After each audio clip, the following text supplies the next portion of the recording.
우리 다 같이 따라서 한번 해보겠습니다. 하나님의 아들 예수. 하나님의 아들 예수. 오늘 본문의 말씀의 제목은 하나님의 아들 예수에 대해서 말씀하고자 합니다. 성경이란 무엇입니까? 성경이란 기록된 하나님의 말씀입니다. 성경이란 기록된 하나님의 말씀인데, 그러면 하나님이 이렇게 인간의 문자로 기록해서 하나님의 말씀을 통하여서 전하고자 하는 내용은 무엇입니까? 바로 하나님의 아들 예수 그리스도입니다. 이 두꺼운, 우리가 읽고 있는 이 두꺼운 66권의 성경이 우리에게 전하고자 하는 내용은 오직 하나님의 아들 예수 그리스도다라는 것입니다. 자, 여기서 우리가 창세기 3장 15절 말씀 한번 같이 읽어보겠습니다. 시작. 내가 너로 여자와 원수가 되게 하고 내 후손으로 여자의 원수와 원수가 되게 하리니 여자의 원수는 너를 상하게 할 것이요 너는 너희가 같이 너를 상하게 할 것이니라 하시고. 하나님께서는 창세기 3장 15절을 통하여서 우리에게 이 땅에 메시아를 보내주실 것을 처음으로 말씀해 주셨습니다. 우리가 성경이 전하는 것은 하나님의 아들 예수 그리스도다라고 말했는데, 하나님의 아들 예수 그리스도란 것은 바로 독생자의 몸에서 동정녀 마리아의 몸에서 성령으로 잉태하신 하나님의 아들 예수를 의미합니다. 예수는 그리스도, 즉 메시아, 구원자이심을 성경이 말한다라는 것입니다. 그리스도, 메시아, 구원자 다 똑같은 말입니다. 언어만 다를 뿐 그리스도, 메시아, 구원자가 다 똑같은 의미입니다. 이것을 간단히 말하면 다음과 같습니다. 태초에 하나님께서 천지 만물을 창조하셨는데, 하나님이 창조하신 인간이 죄를 지음으로 인해서 하나님의 심판을 받게 되고 영원히 죽을 수밖에 없게 되었습니다. 하나님께서는 죽을 수밖에 없게 된 인간에게 그들을 죄와 사망에서 구원할 구세주, 구원자, 메시아, 그리스도를 이 땅에 보내실 것을 약속하십니다. 그것이 바로 우리가 읽었던 창세기 3장 15절에 여자의 후손을 통하여 이 땅에 메시아가 오게 될 것을 말씀해 주십니다. 이후에 하나님께서는 아브라함과 사라를 통하여서 그 여자의 후손이 바로 예수 그리스도께서 이 땅에 아브라함의 후손으로 오실 것을, 그리고 아브라함의 후손 중에서도 유다의 후손으로, 유다의 후손 중에서도 다윗 왕의 혈통으로, 후손으로 그리스도가 이 땅에 오실 것을 성경에서 말씀해주고 계십니다. 다른 여러 사건이 있지만 성경이 줄곧 놓치지 않고 잡고 있는 포인트, 성경이 계속해서 밝히고자 하는 것은 바로 메시아, 그리스도가 이 땅에 오신다라는 하나님의 약속인 것입니다. 뿐만 아니라 성경에서는 예수 그리스도가 유대 땅 베들레헴에서 태어날 것이라며 정확한 출생지도 말씀해 주십니다. 그래서 이스라엘 백성들은 그리스도가 다윗 왕의 후손으로 베들레헴에서 태어날 것을 알고 있었습니다. 마태는 마태복음 1장에서 아브라함과 다윗 왕의 후손으로 오신 예수가 그리스도이심을 밝혀입니다. 마태복음에는 아브라함의 족보가 쭉 나와 있죠. 그 족보에서 바로 예수가 아브라함의 후손으로 다윗 왕의 혈통으로 이 땅에 오신 그리스도다라는 것을 밝혀주는 것입니다. 누가복음에서 누가는 하나님께로부터 이 땅에 내려오신 예수 그리스도를 말해주고 있습니다. 사도 요한은 요한복음 1장 1절에서, 자, 우리 다 같이 한번 읽습니다. 요한복음 1장 1절 시작. 이 말씀은 곧 하나님이시니라. 태초에 말씀이 계시니라 라고 시작하면서 예수가 말씀, 태초부터 계셨던 말씀이다. 그리고 예수는 그리스도는 태초부터 하나님과 함께 계셨다라고 말씀하고 계시며 또한 예수 이 말씀은 곧 하나님이시다. 하나님과 동등된 분이심을 사도 요한은 요한복음에 시작할 때에 우리에게 선포하고 있습니다. 요한복음 1장 14절 다 같이 한번 읽어봅니다. 시작. 말씀이 육신이 되어 우리 가운데 거하심에 우리가 그의 영광을 보니 아버지의 독생자의 영광이요 은혜와 진리가 충만하더라. 요한복음 14절에서 사도 요한은 우리에게 말씀 예수님이 육신이 되어 우리 가운데 거하셨는데 그의 영광을 보니 아버지의 독생자의 영광이다. 즉 하나님 아버지의 아들로서 이 땅에 오신 분이시다 라는 것을 우리에게 말해주고 있습니다. 이러한 성경의 모든 하나님의 말씀은 하나님의 아들로서 인간의 몸으로 다윗왕의 후손으로 죄와 사망으로 심판받을 수밖에 없는 우리를 구원하시기 위해서 이 땅에 오신 그리스도가 예수다. 그리스도의 이름이 예수다라는 것을 증거하고 있습니다. 그래서 예수님께서는 이 땅에 오셔서 하나님의 말씀을 전하셨습니다. 자, 지금 우리는 시작 서론에서부터 지금까지 하나님의 말씀이 무엇이냐, 무엇을 말하고 있느냐에 대해서 얘기했습니다. 하나님의 말씀이 무엇이었습니까? 그랬습니다. 예수가 하나님의 아들이시여 그리스도다라는 것입니다. 자, 앞에 있는 자막을 한번 쭉 읽어볼까요? 시작. 예수님께서는 이 땅에 오셔서 하나님의 말씀을 전하셨습니다. 하나님의 말씀이 뭐였습니까? 예수가 하나님의 아들이시여 그리스도다라는 것입니다. 그래서 예수님은 하나님의 말씀대로 성경이 말하는 그리스도가 바로 나다라고 전하신 것입니다. 따라서 한번 해보겠습니다. 그리스도가 바로 나다. 그렇습니다. 예수님이 이 땅에 오셔서 예수님이 전하신 하나님의 말씀은 무엇입니까? 하나님의 말씀을 그들에게 풀어서 쭉 말씀하시면서 그리스도가 바로 나다. 나 예수가 바로 그리스도다라는 것을 예수님께서는 말씀하셨습니다. 그래서 사마리아 여인과의 대화에서 요한복음 4장 25절 26절을 우리가 한번 살펴보겠습니다. 읽습니다. 시작. 여자가 이르되 메시아 곧 그리스도라 하는 이가 오실 줄을 내가 아노니 그가 오시면 모든 것을 우리에게 알려주시리이다.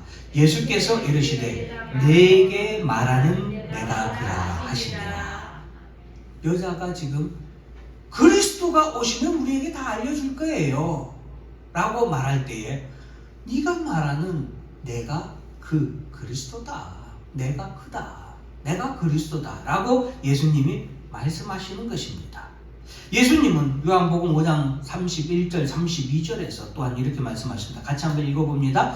내가 만일 나를 위하여 증언하면 내 증언은 참되지 아니하되 그 증언이 참인 줄 아노라. 내가 나를 위하여서 증언하면 참되지 않겠지만 나를 위해서 증언하시는 분은 하나님이시기에 나 예수가 하나님의 아들이요 그리스도인 것은 참된 것이라고 예수님은 말씀하고 계십니다. 5장 39절 있습니다. 39절 다 같이 있습니다. 시작. 너희가 성경에서 영생을 얻는 줄 생각하고 성경을 연구하거니와 이 성경이 곧 내게 대하여 증언하는 것이니라. 성경이 곧 누구에 대해서 증언하는 거다고요? 예수에 대해서 증언하는 거다라는 거예요. 성경에서 그동안 예수님이 내가 바로 예수다, 내가 바로 하나님의 아들이다라고 본인을 지칭하기 전까지는 성경에서 예수의 이름에 대해서 언급하지 않았지만 이제 성경이 곧 누구에 대해서? 예수에 대해서 그리스도가 바로 누구다? 예수다라는 것을 증거한다. 5장 46절 읽습니다. 시작. 모세를 믿었더라면 또 나를 믿었으리니 이는 그가 내게 대하여 기록하였으리라. 모세 오경을 기록했죠. 그 모세 오경에서 누구에 대해서 기록했다고요? 예수에 대해서 기록했다. 예수가 하나님의 아들로서 이 땅에 오실 메시아다라는 것에 대해서 기록했다라는 것을 우리에게 예수님은 말씀해 주고 있습니다. 그러므로 하나님의 말씀을 듣고 믿는 자는 예수가 하나님의 아들이시며 그리스도이심을 믿고 영접하지만 하나님의 말씀을 듣지도 않고 듣고도 믿지 않는 자들은 결국 예수를 그리스도로 믿지 않고 영접하지도 않는 것입니다. 자, 오늘의 본문의 말씀은 예수님께서 베데스다라는 연못에서 38년 된 병자를 안식일에 치료하고 낫게 하신 사건에서 시작된 말씀입니다. 안식일에 일하지 말라는 10계명 중 제4계명을 예수님이 어긴 것이죠. 이 사건으로 인해서 유대인들은 예수를 본격적으로 박해하게 됩니다. 근데 예수님께서는 여기 한술 더 뜨십니다. 요한복음 5장 17절에 다 같이 읽습니다. 시작. 예수께서 그들에게 이르시되 내 아버지께서 이제까지 일하시니 나도 일한다 하시니 내 아버지께서 이제까지 일하시니 나도 일한다. 즉, 예수님께서는 지극히 높으신 하나님을 내 아버지다라고 표현하시면서 자신이 하나님의 아들이심을 말씀하시고 계십니다. 자, 5장 18절 같이 한번 읽어볼까요? 시작. 유대인들이 말미암아 더 예수를 죽이고자 하니 이는 안식일을 범할 뿐만 아니라 하나님을 자기의 친 아버지라 하여 자기를 하나님과 동등으로 삼으심이라. 예. 오늘 여러분 결국 베데스다 연못에서 38년 된 병자를 예수님은 안식일임에도 불구하고 그 38년 된 병자를 예수님이 치료하신 목적은 바로 예수님이 하나님의 아들이심을 말씀하시기 위함이고 나타내시기 위함이었다라는 것입니다. 그래서 오늘 본문 19절에서 예수님께서는 아버지께서 행하시는 그것을 아들도 그와 같이 행하느니라 라고 말씀하시면서 예수님이 하나님의 아들이심을 말씀하고 계시는 것입니다. 베데스다 연못의 사건은 바로 예수님께서 하나님의 아들이심을 나타내는 그 사건의 시발점이 된 것입니다. 자, 다 같이 한번 따라서 합니다. 예수는 하나님의 아들이십니다. 자, 이제 예수님은 하나님의 아들로서 이 땅에 오시면서 가지신 하나님의 아들로서의 권세에 대해서 오늘 본문에서 기록하고 있습니다. 이 권세를 가진 예수, 하나님의 아들만이 가질 수 있는 권세, 그 권세를 가진 예수는 곧 하나님의 아들이시다라는 것에 대한 증거가 되기 때문입니다. 그럼 하나님의 아들이신 예수께서 가진 권세, 하나님의 아들로서 가진 권세는 어떤 권세이냐? 자, 1번 다 같이 있습니다. 시작. 다 같이 1번 있습니다. 시작. 아들도 행한다. 하나님께서 행하시는 일을 똑같이 행하신 예수는 하나님의 아들이신 것입니다. 베데스다 연못에는 수많은 병자들이 그 연못의 물이 요동치며 움직이길 기다립니다. 그 이유는 그 연못의 물이 요동치면서 일어날 때에 그때는 하나님께서 천사를 보내시어서 물을 움직이는 때인데 그 움직이는 그때에 그 연못에 가장 먼저 들어가는 자는 그 사람이 어떤 병을 가지고 있든 하나님께서 치료하고 낫게 하셨기 때문입니다. 그래서 수많은 병자들이 그 연못을 365일 기다리면서 언제 그 연못이 요동치며 물이 동하는지를 기다렸다가 그 물이 동할 때 가장 먼저 들어가려고 하는 것입니다. 근데 38년 된 병자는 아무도 자기를 그곳으로 데려가는 이가 없기 때문에 계속해서 물이 동할 때 들어가지 못했던 것이죠. 그런데 예수님께서는 이처럼 38년 된 병자를 일어나 내 자리를 들고 걸어가라 라는 말씀만으로 38년 된 병자를 낫게 하셨어요. 이것은 아버지가 하시는 일을 베데스다 연못에서 병자들을 치료하셨죠. 하나님이 기적으로. 그 일을 누가 행한다? 따라서 합니다. 아들도 행한다. 그렇습니다. 하나님께서 행하시는 일을 똑같이 행하시는 예수, 그분은 하나님의 아들이시다라는 것을 말해준다라는 것입니다. 예수를 하나님의 아들로 믿는 자는 예수 앞에 나올 때에 치료받고 낫게 될 것입니다. 믿습니까? 네. 우리 다 같이 2번 다 같이 있습니다. 시작. 아들도 살린다. 아버지께서 죽은 자들을 일으켜 살리심 같이 아들도 자기가 원하는 자들을 살린다. 21절 다 같이 한번 읽습니다. 시작. 아버지께서 죽은 자들을 일으켜 살리심 같이 아들도 자기가 원하는 자들을 살리니라. 보세요. 아버지께서 살리심 같이예요. 아버지께서 살리심 같이 아들도 뭐한다? 살린다. 하나님의 아들의 권세, 아들도 뭐한다? 살린다. 살리는 권세. 여기서 살리는 권세는 부활입니다. 부활.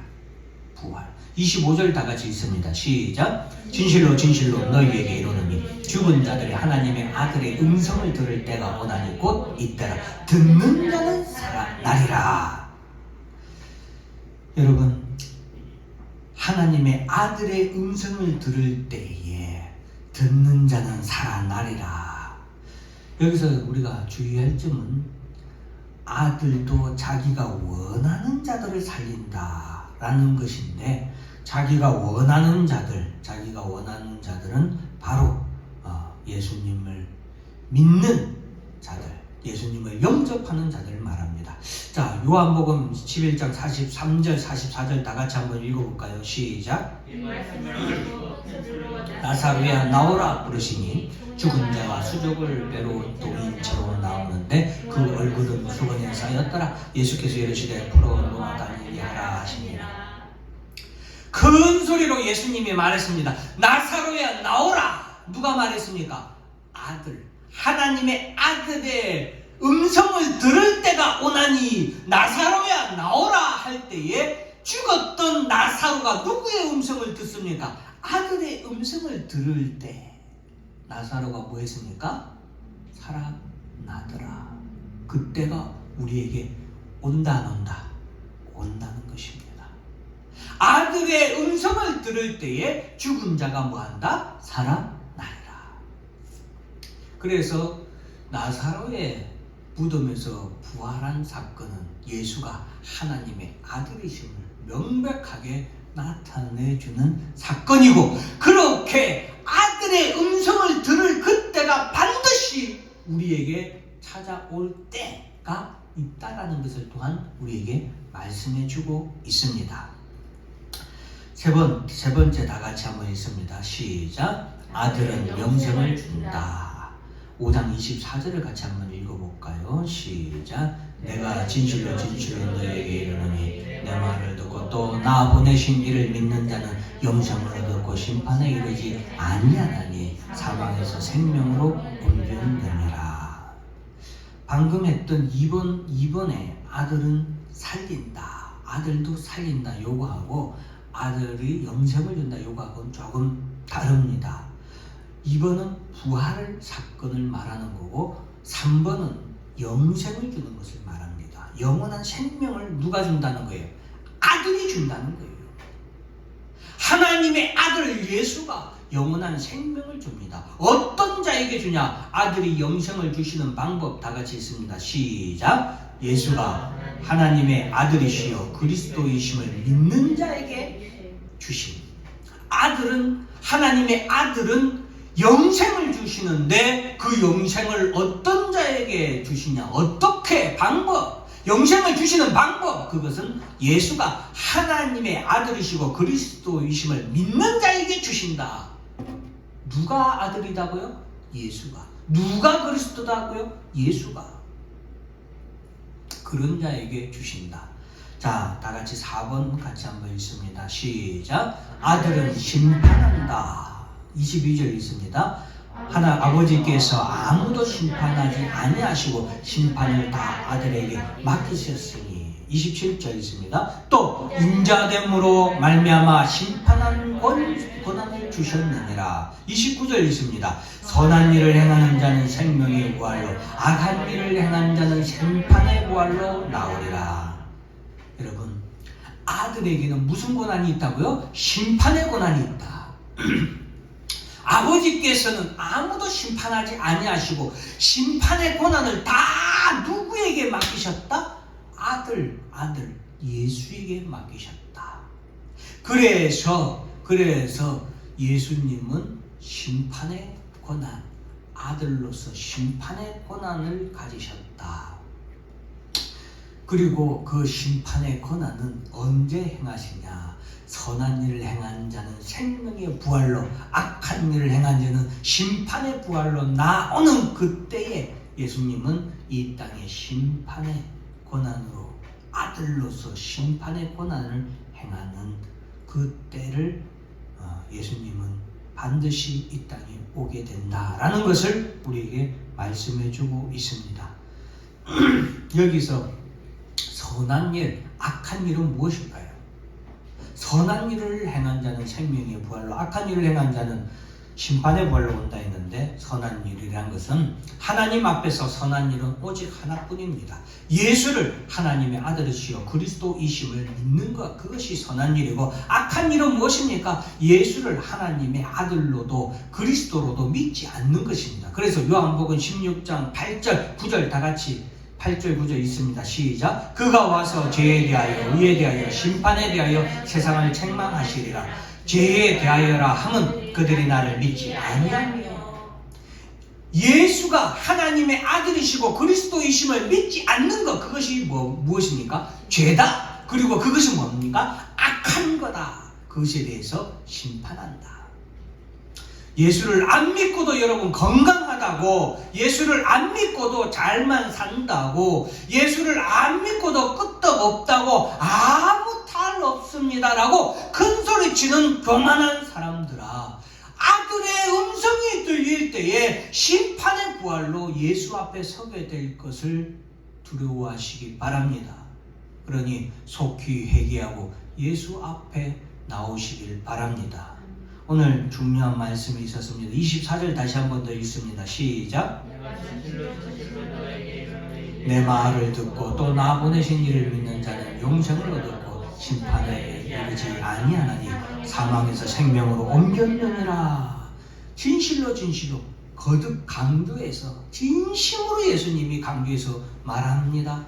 내 말을 듣고, 예수의 말을 듣고, 하나님의 아들의 말을 듣고, 그리스도의 말을 듣고 나 보내신 이를 믿는 자, 하나님이 예수를 보냈다, 하나님의 아들 예수를 보냈다라는 것을 믿는 자는 영생을 얻었다. 아들의 권한으로 영생을 주었습니다. 심판에 이르지 아니하나니 아들의 권한으로 심판에 이르지 않게 됩니다. 심판에서 열애가 된다. 제외가 된다. 사망에서 본래 죄와 사망으로 인하여 영원한 사망의 심판을 받게 될 우리가 사망에서 어디로 옮겼다? 생명으로 옮겼다. 이것이 무엇입니까? 이 땅에 오신 예수, 하나님의 아들 예수의 권세입니다. 우리 오늘 본문에서 부활의 때가 있다라고 했습니다. 하나님의 아들 예수의 음성을 들을 때에 나사로야 나오라 라는 그 예수의 음성을, 아들의 음성을 들을 때에 이 땅의 모든 사람들은 부활하게 된다. 그 부활하게 될 때에 예수께서 이 땅에 다시 오시는 그때에 온 세상에 하나님의 아들의 음성이, 예수의 음성이 울려 퍼지는 그때에 무덤 속에 있는 자들도 듣고 살아나는 부활의 때가 반드시 오게 됩니다. 그 예수가, 하나님의 아들 예수가 이 땅에 오셔서 음성을 발하실 때에 예수를 믿는 자들은 생명의 부활로, 영생의 부활로 하나님 나라 가서 영원토록 복락을 누리는 부활로 부활하게 될 것이고, 예수를 믿지 않는 자들은 그 죄에 대해서, 그 악함에 대해서 예수 앞에 나와 심판의 부활을 하게 될 것입니다. 그때가 반드시 온다. 그러므로 우리는 이 때를 바라보며 예수 그리스도를 하나님의 아들로, 그리고 그리스도로 믿는 믿음을 오늘도 우리는 지키고 나아가야 될 줄로 믿습니다. 다 같이 기도하겠습니다. 사랑해 주님, 참으로